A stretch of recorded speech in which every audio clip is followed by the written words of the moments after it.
quilting friends, it's Carolina Moore, your favorite sewing and quilting YouTuber, and today I have my Baby Lock Jubilant out because we are going to sew up a project. We are making these fun and cute and super useful makeup wipes. I'm using some art gallery fabrics and just some terry cloth that I had left over. You could also use like an old towel and cut up an old towel if you prefer, or you can get inexpensive towels from like the dollar store that you could use for a project like this. So get out your sewing machine, grab your fabric, and let's get started.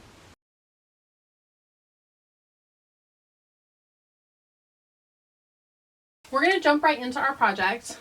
I have my terry cloth fabric, and I'll link down below to a place that you can buy terry cloth fabric. You could also just use like toweling, like if you have a towel that you just get at like a dollar store or an inexpensive store. This is actually terry cloth fabric that I bought years ago for making burp cloths and bibs for babies.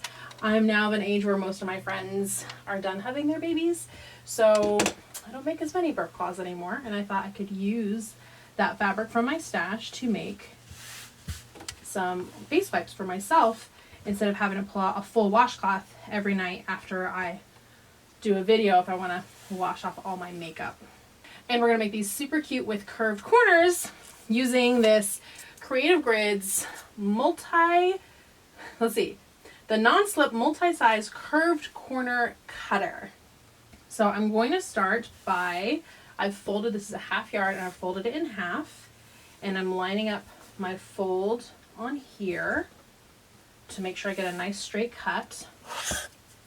And then I'm going to cut off my selvage, and I always do this. I cut off 2 inches of selvage, and then I save them for selvage projects.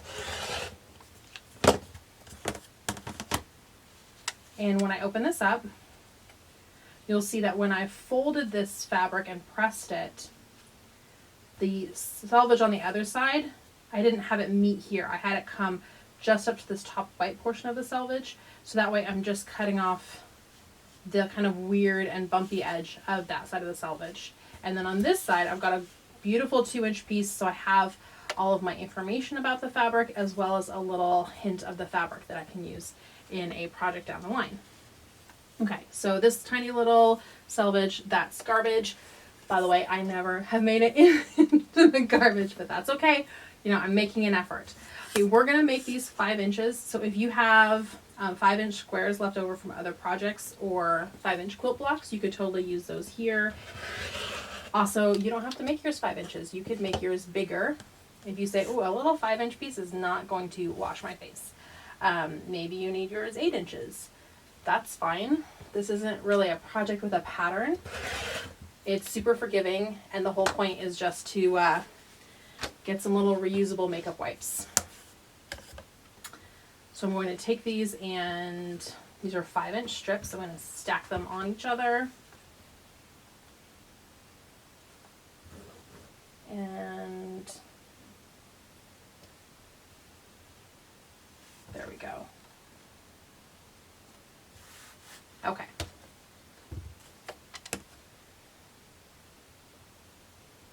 And I'm going to subcut these down into 5-inch squares.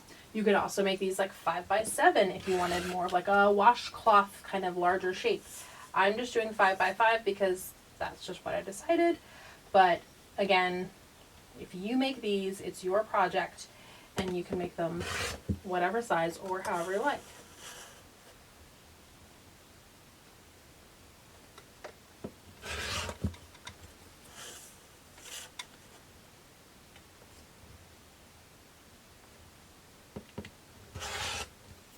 So I cut 4 strips, and each strip got me 3 5-inch squares because I was using a half yard cut of fabric.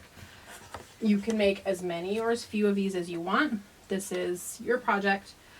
I'm starting off with 12. Maybe I'll make more out of scraps later, but I don't think I have enough of this terry cloth to really make many more than 12 of these right now. So I'm going to start by getting a straight edge on this terry cloth here.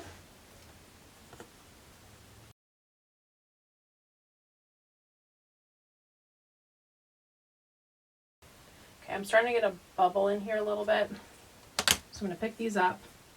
By the way, these are going to be pretty linty because cutting those loops on the terry cloth kind of makes a mess. So if you shake any of it you can out now, you'll have less mess later.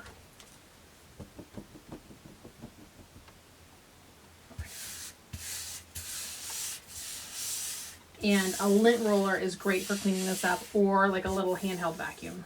Either one works.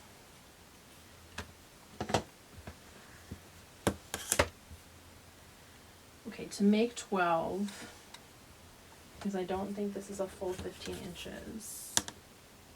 Yep, this is not a full 15 inches. I'm only going to get 2 squares out of each of these. So I'll need 6. I don't think I have enough to make 12.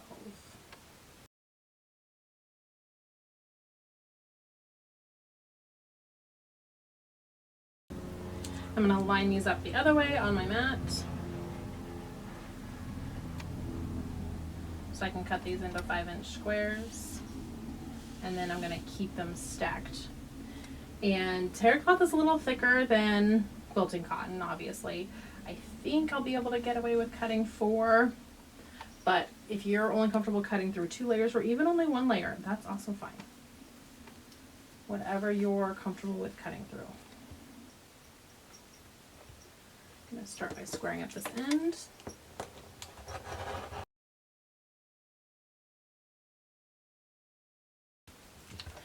These are large enough that if I said, okay, I want to make some, I'm okay making some that are a little smaller, I could cut these down to 3.5 inches and make some smaller ones.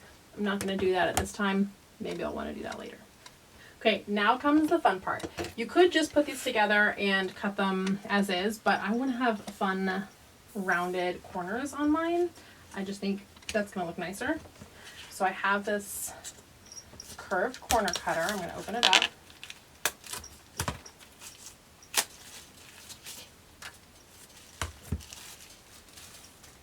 And I just want to do the smallest curve. So this is a 1.5 inch radius corner. And I can grab 4 at a time. Hi, friend. The cat is coming to join me today. Her name is Cupid. Okay, I'm going to line up this side edge and this side edge. And then I was wondering if a 45mm rotary cutter was going to be too big, but it was fine. And now this is my rotating mat, so I can just rotate this.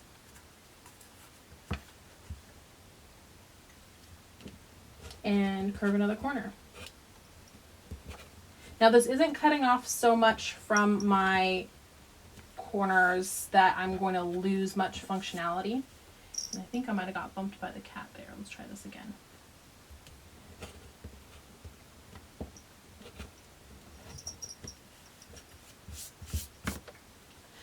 Now, this isn't cutting off so much of my corner that I'm going to lose functionality on my my wipe.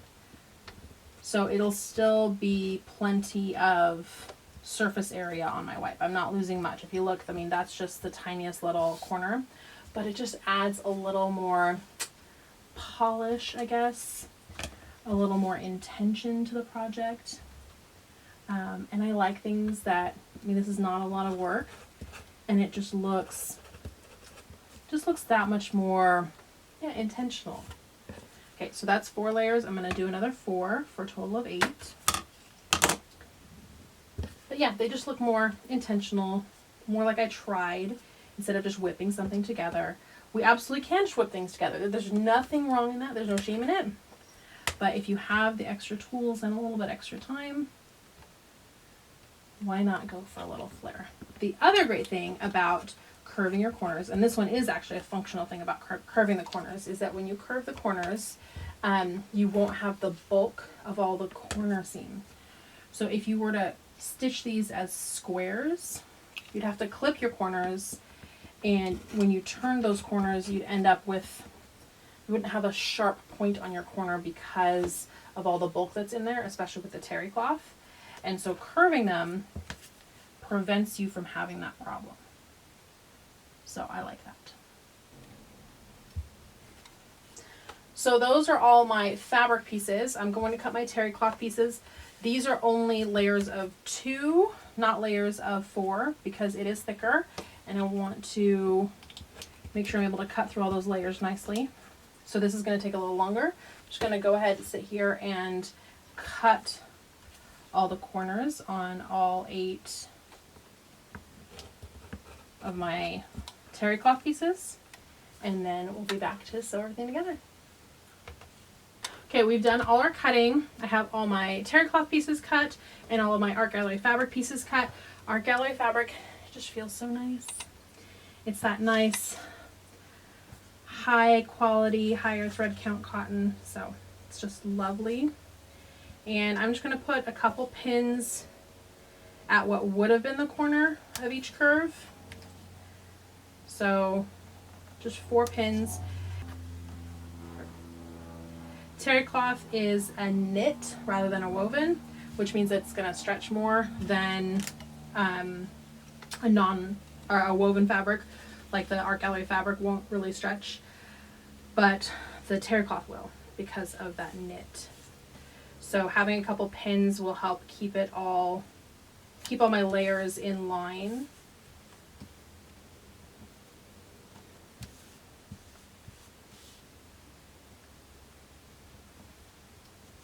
There we go. So I'll just pin 2 of them and then we'll get to sewing. So I have pinned these right sides together. Now my terry cloth doesn't really have a right side and a wrong side, but my beautiful art gallery fabric sure does. So it's the good side of the art gallery fabric towards the terry cloth, and it's been pinned in all 4 corners. And instead of doing a circle, which a lot of makeup wipes are circle, we did a square for a couple reasons. One is you get more use out of your fabric when it's a square. We cut off the little corners, but we didn't lose a lot of fabric. If you were to cut this into a full circle, you'd lose a lot more of your fabric, and that's just, it's a little bit of a waste. But also, when we go to turn these right side out, it's so much easier to stitch closed a straight side than it is to stitch closed on a curve. And so we've given ourselves nice straight sides to be able to stitch closed. So that's good planning. All right, let me make sure that this is threaded right. Come here. There we go. I'm going to put this underneath the machine, and I'm going to start at a curve.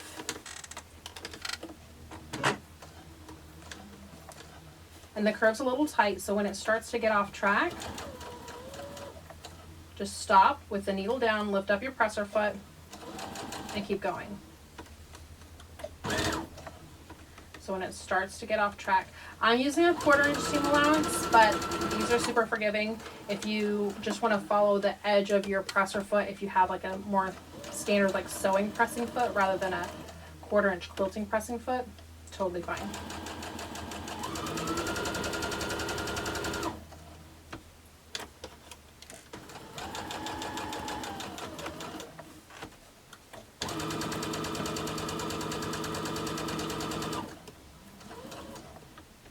And we're at our last pin, so we know that we're in our 4th corner. Just go around the corner, and then we're going to stop. So there we go. We have our opening here. It's, an 1.5 inch opening, which should be plenty. And we've got it sewn from corner all the way around past the other corner, but leaving that opening. So we're going to keep going, sewing all 8 of these, and then we'll go to our next step. There we go. I've stitched all of them up, some of them a little more carefully than others. It's okay. These are just for my home use, so I'm not too worried about it. I am going to grab my pinking shears, and now we're just going to cut around these curved edges. We don't want to cut too close to the threads. We're cutting, in this case, it's about half the seam allowance, about 1/8 of an inch off. And what this will do is this will reduce the bulk in those curves so that those curves will just look nicer when they're finished. It sounds like it's an extra step. It is an extra step, but it's worth it, and it's done in just a couple seconds. Okay. So we would do that with all of them. And then we can go ahead and turn it right side out through that hole.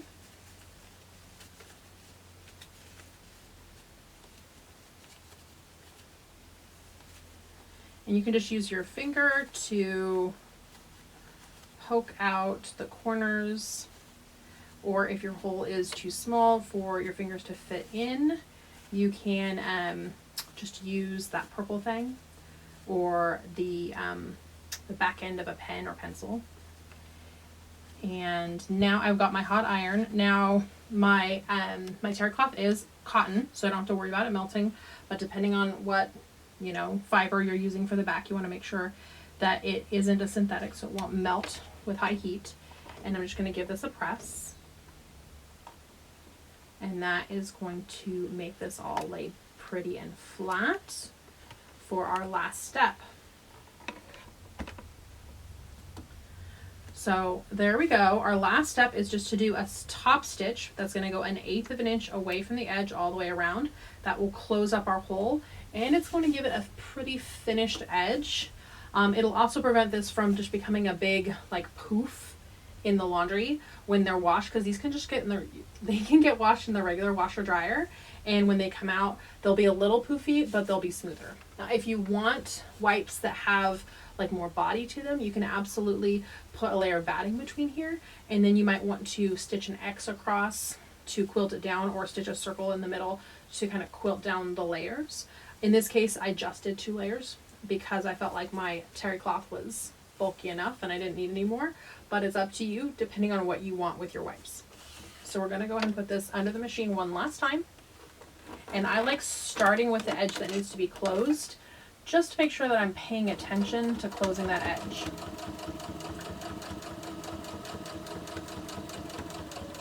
If you wanted to add a little extra flair, you can absolutely use a decorative stitch here and decorative stitch all the way around the edge. You could also use a different color thread. I'm just using white, which is what's in my machine, but you could use a pretty color thread, or a thicker thread, or a variegated thread, which means that the color kind of changes between several different colors on the length of the thread. And all of those can just add a little bit of interest.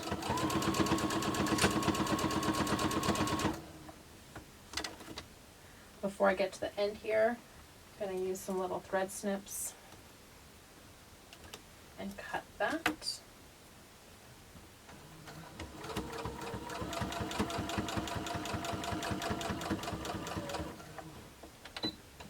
And then I go back and forth after I've crossed over where I started, and that locks all those stitches in place because I'm going back and forth over where I started. There we go. And that's a finished white. That's gonna work perfect. All right, I'm gonna keep going and finish making all my other ones. Okay friends, wasn't that so easy just to whip up these cute and adorable little makeup wipes? These are going to be so useful as well, and they're totally machine washable. I can just throw them in the wash, throw them in the dryer. Because they're small, I might want to put them in like a little mesh pouch, like a lingerie bag. I have a tutorial for that right here if you want to grab that.